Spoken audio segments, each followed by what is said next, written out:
Cuando hablábamos recién de placenta previa, tenemos que detenernos a hacer una observación que es importante, que a veces en la primera mitad del embarazo,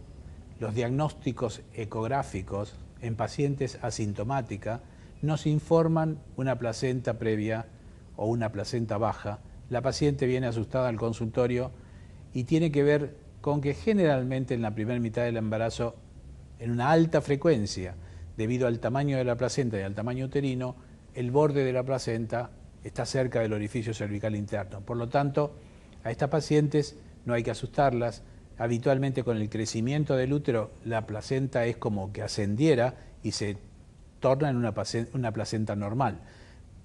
Pero sí es importante que hasta que sea una placenta normal, le digamos a la paciente que tiene que tener un ritmo de vida normal, tranquilo, porque cualquier traumatismo o inclusive las mismas relaciones en una placenta baja puede provocar un sangrado.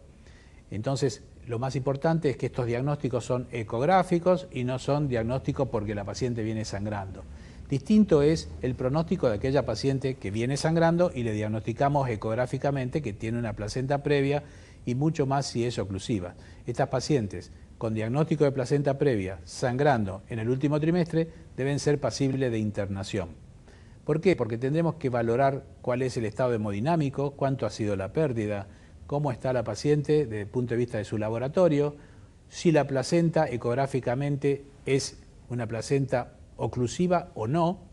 y por otro lado la vitalidad fetal, porque tendremos que ver la edad gestacional, el pronóstico va a depender de eso, de la edad gestacional, de en qué momento del embarazo estamos, de cómo está la vitalidad fetal frente al sangrado que ha tenido la madre, y ahí tendremos que hacer los estudios de ecografía Doppler, de monitoreo fetal, que nos determinen si ese chico está en perfectas condiciones como para continuar la gestación y si está en condiciones inclusive de tolerar un parto normal si fuera, por ejemplo, en una placenta previa marginal. En estos casos es muy importante la edad gestacional porque si son embarazos en los cuales se ha requerido la internación y son menores a 34 semanas, es muy importante que nosotros estimulemos la maduración pulmonar con corticoides para evitar el síndrome de distrés respiratorio,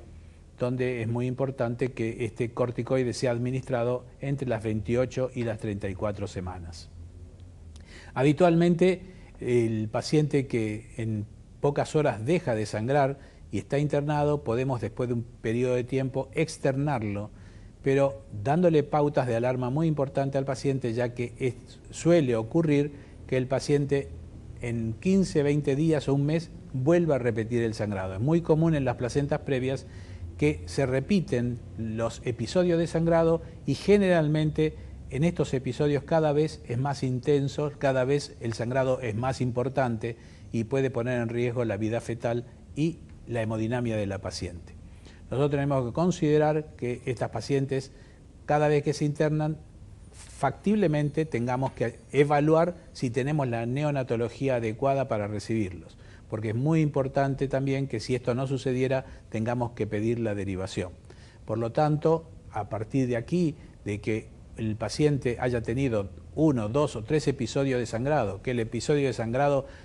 tengamos que hacer el diagnóstico diferencial con otras patologías, si consideramos que estamos frente a una placenta previa que ya no va a poder revertirse porque sea una placenta previa de tipo oclusiva total, tendremos que planificar cuándo es el mejor momento para realizar una cesárea, debido a que esa placenta previa oclusiva total no va a permitir el parto por vía normal. Por lo tanto, en el próximo bloque tendremos que hablar de cómo hacemos los diagnósticos diferenciales y cuál va a ser el tratamiento final.